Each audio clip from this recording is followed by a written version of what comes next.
Coach Coulter, thanks for the time. We'll start with opening thoughts on that game from you both and then take questions. Go ahead, bud. Yeah, I think kind of back and forth. I think we started slow and, we were trying to catch up the whole game and could never really get a good stretch run in. And that kind of caught up to us at the end of the game. We didn't have enough time, enough possessions to get it back. Yeah, congrats to Coach on his team, the Waterdogs. They're really good. They're a really good team. And I think Coulter made a good point. We were kind of swimming upstream early, and against a team like that, it's tough. They're very athletic, and their offense is really dynamic. So, some things that we didn't do early, I think it was a little uncharacteristic of us. Communication on the pick play, but give them credit. They put a lot of pressure on you in certain areas of the field, and you really don't feel it until you can go out and see them play. So they're a really good team, man. It's going to be a tough battle to, go after them. And so we'll sit back. And we did some good things, too. Coulter played well, and I think, I think probably with our percentages on offense, I think we did a nice job converting. But we had some work to do, and we'll go back, look at the film, and regroup and get ready for next week. So. Questions in the room? I'll get around. Start with that. Coach, you mentioned kind of communication on the pick play there. It seemed like every time we looked, there was a pick getting set for Michael somewhere else on the field. Yeah. They were doing it kind of all over the place. How did the varying of where they did it kind of impact the way you tried to defend it? We were ready. We were expecting that. You just go back and look at their films in the past. It isn't always at X. It isn't always in the razor area. So we were ready for that. I don't think we communicated well. We had a plan for it. And again, I just sensed we were just too jumpy earlier. We kind of set the tone, early, and Tooch goes up high, and it's not on him, but I just felt like we were more antsy than they were. And when you get nervous like that, or your energy level, your communication really drops, and that's something that typically I hear our defense. They're an exceptionally loud group of guys, and I wasn't feeling that. So I don't know. I think it was a lot of just jitters, and I think it stretches it. We played it really, really well, But it's something to learn from, and obviously we'll see it again. Not to ask you to give away the game plan, but to say that you had a plan, where did it fall from the standpoint of under, over, switch? And I guess, how did the jitters affect? Did you feel like guys were making the wrong decision, or they just weren't making a decision? I think it was a combination of both. I think, and if you ask me, Terry, that's probably asking me to give away the plan, right? Under, over, or switch. We had options. I don't think we played it as well as we wanted to play it. Put it that way. A lot of what we were trying to do was make certain guys dodgers and certain guys feeders, and that didn't seem to be working out. So yeah, it's go back to the drawing board. Until you see the film, I've always said this, it's hard to, the initial blush of a game, it's like, holy shit, what happened? But you go back and look at the film, and we'll learn from it and definitely make some corrections going forward. So Owen Grant, talk about his value and his role today for you guys. Yeah, well, he's you guys have heard me say this before. He's a guy that I've loved. I just think he's a super player in this league. He makes a difference. I know he had a 2-pointer. I think you score off. An assist to you, and he's just a presence in the field. And he's just starting to get there. Last week after the game, he told me he felt like he was a week or two away from really feeling like Owen. It's a big transition, as a lot of you guys know, between the indoor and the outdoor. Just style of play and also different shape, right? So I feel like he's just starting to chip away a little bit. So I'm really happy for Owen. Hey, Coach, last week, you talked about owning that way, and you talked about Matt kind of, figuring out his groove and getting back into Matt Campbell form. Tonight had a pretty damn good game, back into his stomping grounds. When Matt Campbell is going for you guys, you've talked time and time again how he's one of the best players on the planet, but just what value does it bring to the offense as a whole when Matt Campbell can, get his hands free and do Matt Campbell things? Yeah, a tremendous amount, because as you notice, some teams are really pressing on Asher right now. So we've got to be able to release some of that pressure, and Matthew is a great release valve for us. You know, Coulter's becoming a little bit of a release valve for us, right? So I think the more we play together and the more that rhythm starts but it's you got to have threats out there, and he certainly is one. And I was glad to see him. He looked more comfortable this week to me, like in practice and stuff like that. And so I think things are moving in the right direction with Matt for sure. Hey, Coach, glad to see you. Coulter, you got your first goal of your career tonight, and, you know, kind of settling into this offense now. What did you see kind of this week that was a little bit different from last week, and kind of how has it been playing with, you know, the guys on that Cannons offense? Yeah, it's been great. I mean, first off, like, the way they treat our rookie class has been outstanding, which I'm super grateful for, and just trying to, you know, take a step back and let the game come to me, and let, you know, the best players in the world, you know, set me up. And I think you saw that today. You know, just trusting that I am playing with the most skilled athletic players in the world who, you know, I can take a step back from the game. You know, where in college I'm used to, like, attacking a lot and carrying the ball a lot, but here I can let the players around me, you know, do their thing. And you saw that today with Owen. Asher threw me a great skip pass. Donnie threw me one right on the doorstep. So yeah, just trusting them and you know, settling in and letting the game come to me. Coulter, one of the things that stood out to me was your ground ball play in the offensive zone. How do you compare the freneticism of ground balls in this league to college? Yeah, I think it goes back to Coach Mitch, who always said, you know, ground balls win games, and ground balls equal goals. He used to say he'd tattoo it on his forehead. So I think I've embraced that. Every possession we can get back, you know, so many games in this league are 1-goal differences, and one ground ball in the first quarter might make or break the end result. So just try to fight as much as we can for those. Coulter, you made your debut last week. This week you're actually playing the home team in the Philadelphia Waterdogs. How did it compare for you between last week and this week when it came to the home crowd and kind of the intensity of the game, knowing that everybody was here to see the Waterdogs and cheer against you?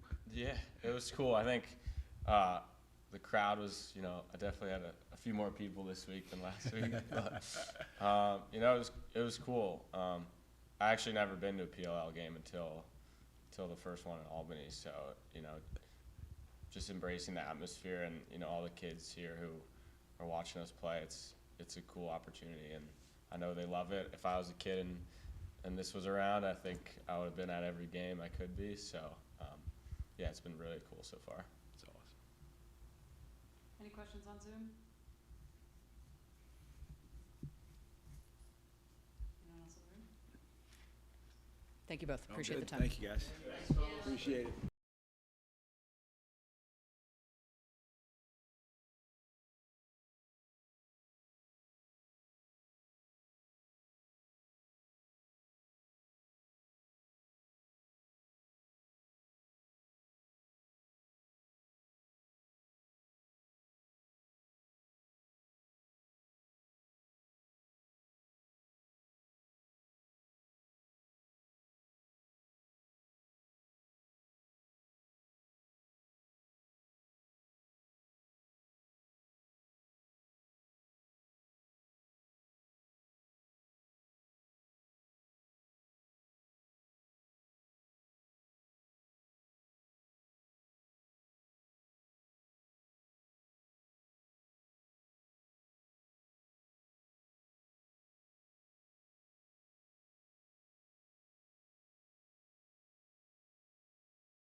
Michael, Coach Thomas, congrats on the win and thanks for the time. We'll start with opening thoughts from you and then take questions. Well, first of all, proud of these guys. As we've been saying, we've got 2 wins. I get 1 more win in the next 8 games, and I might keep my job. So we've tied last year, but on a serious note, these guys are just it's been so enjoyable from day one, and they've come in with such passion and wanting to win. The new guys have brought some energy to our team, and then we get certainly Thomas coming back from a season where he was banged up, and always our leader here. Just proud of the guys. They didn't fold when it looked like the Cannons were going to come back like they did in that second quarter. But overall, that's a really good lacrosse team we beat tonight, and couldn't be more happy to be in this position. Michael, Thomas, anything to add?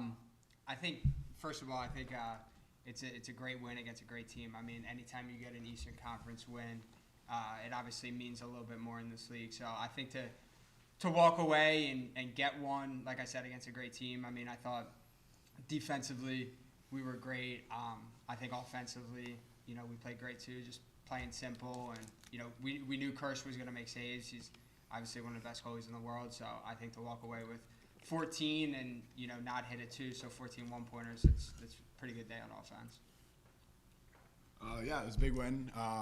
Offensively, I think we just kept it simple. When we kept it simple, we were successful. So I think we got a lot of great players, so just keeping the ball moving, and that's a great defense over there. So to be able to put up 14 against them is huge, and looking forward to tomorrow already.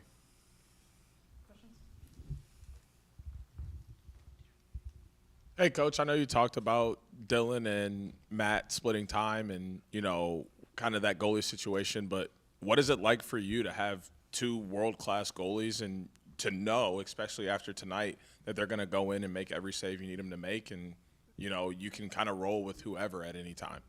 Well, it's a great question, but most importantly is the reaction of the guy who hasn't been in the lineup for that night. These guys, they're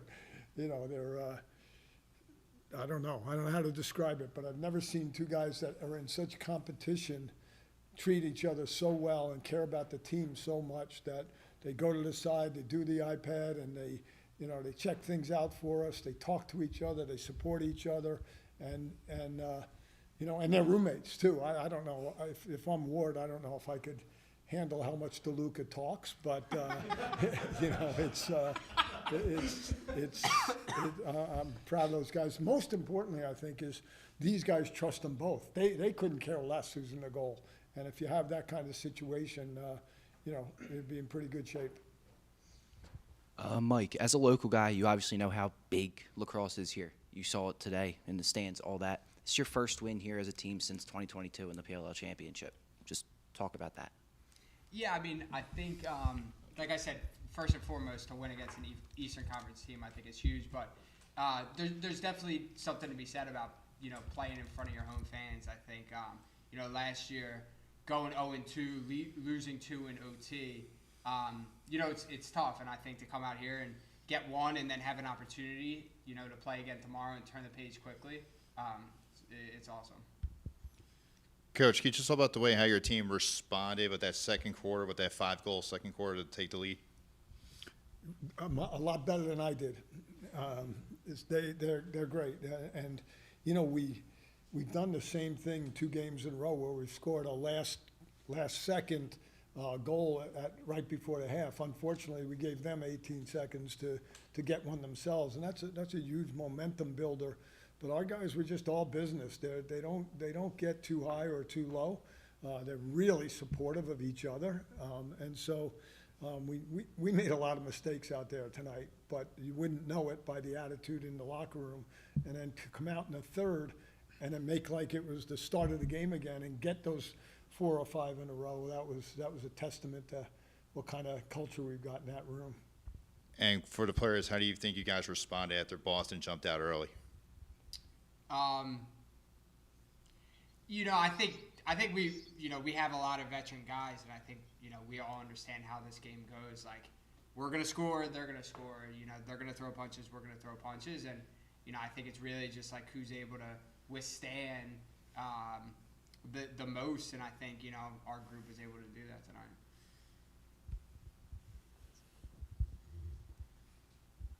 For Michael and Thomas, Michael, to have Thomas back in the lineup this year, obviously he was in and out, dealt with injury. To have a player of his skill set and just size and, you know, presence out there, what does that do for you guys on offense, and how much more versatile does it make you guys? And for Thomas to be back out there on a more consistent basis now, a hot start to your season, how fun has it been being back out there with the guys and, you know, just finding your groove again?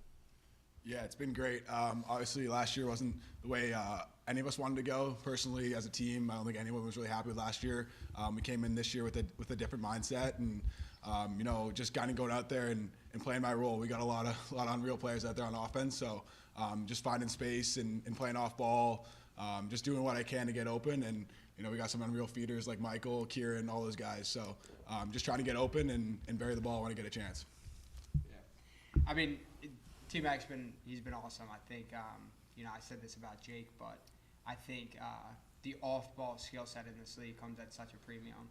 And I think you have so many guys that are ball carriers coming out of college that to have somebody that doesn't need the ball in their stick that's able to produce, that's huge. And you just don't find those guys. And I think T-Mac's the rare blend of he can run by his guy, but he's also so savvy off the ball. So he's been awesome. And, you know, you look across our offensive lineup, like we got a lot of pieces. We're a tough cover.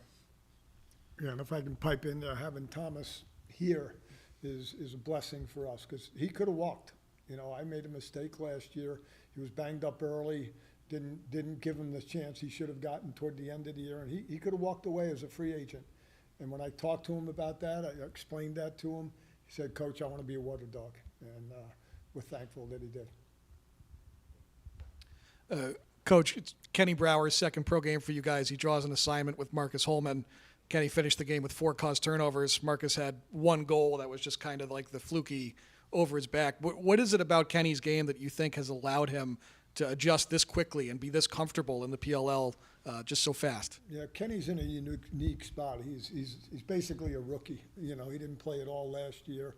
He was our, you know, early second-round draft choice for us. We knew, you know, having played against him probably 7 or 8 times, you know, when I was coaching Denver and he was at Duke, I knew what this guy could do. He and Jimmy Freehill and Marcus, and obviously what Randall did out here tonight was ridiculous. And so, knowing you've got guys out there that have been through the fire in big games, you know, they're still learning though, and Kenny'd be the first one to tell you that. It's you know, the 48 minutes sometimes seems like 98 minutes, but you know, he's learning each game, just like Ware, just like Freehill, just like Marcus, and you know, to have the trust that we all have in him and all of them is making us a better team. Mike, how do you describe your approach as a feeder versus a goal scorer, particularly as the game goes on, especially when you've been able to set the tone as a feeder early and force the defense to adjust to how they play you, which potentially gives you opportunities to score or go to the goal? I mean, I try and just kind of take what they give me. I mean, I think what I've tried to develop into as a player is if they're going to side, I can feed. And if they're not going to side, I can run by somebody and turn the corner. I think that, you know, I think it is the truth. Like, you look at what our guys are doing off ball, and a lot of times I'm not even drawing a side, and guys are open. And I think that's a testament to guys like T-Mac, guys like Jake Taylor, guys that are just constantly creating advantages off the ball. And then what that also does is if they're going to face guard those guys off the ball, there's nobody even close ready to side. So I think it really, you know, you go back and watch the film, I think you're going to see some things off ball that, you know, just create advantages for us all over the field, and I think it gives me a lot of opportunities. This is a question for everybody here. What has this whole week been like leading into tonight, and especially the crowd support you got here, and how do you think Villanova has done hosting these games here? Well, this is a great spot, and as I said a year ago, it's really odd for me to have people behind me cheering for me and my team. You know, coaching at Denver and playing at Villanova is not a pleasant experience, although my teams have done well here. So, but I'll tell you, the job they've done here, what this stadium looks like, every week the PLL just outdoes itself. Luckily for us, the home team gets the best locker room, so they have a beautiful lacrosse locker room there, and But, each and every week, it's a credit to the home field, the home stands. They came out tonight, and they were there in great numbers. I looked back at one point, and the place was full. And you get that, rooting for your team, it tells you the truth about the league. And just so proud of the city of Philadelphia and these guys supporting us. We have Philly on our shirts, and yeah, it's not quite, being the Eagles yet, but being able to represent a city like this and having the backing like we did is just makes it more exciting for the guys. Coach and Michael, just what goes into prep and recovery ahead of tomorrow? What's that? What goes into prep and recovery ahead of tomorrow? A lot of sleep, I hope.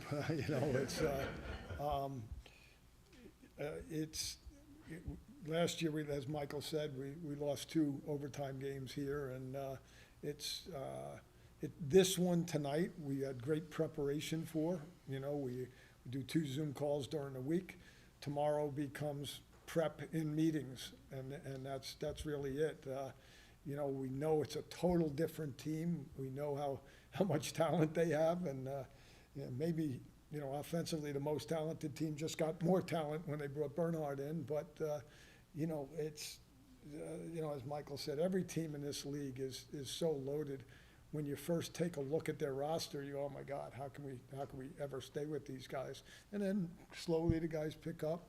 A lot of our veterans know all these players, and they teach me a lot about preparing. And and then tomorrow night we'll come out. It'll be a little bit more of riding on adrenaline than tonight's riding on what they do, and we just have to keep hustling for 2 games. Yeah, I think obviously the turnaround can be tough, but I think we have a professional group, and it starts with the vets like Cure and Wardo who kind of set the stage, and we'll go back tonight, sleep, turn the page tomorrow. So I think it starts with the vets. Go last question, Mike. Hey guys, thanks for your time. 30 goals in the first 2 games. Seems like a lot of that's coming with quick starts in the first quarter. How huge is that for you guys to come right out of the gate storming?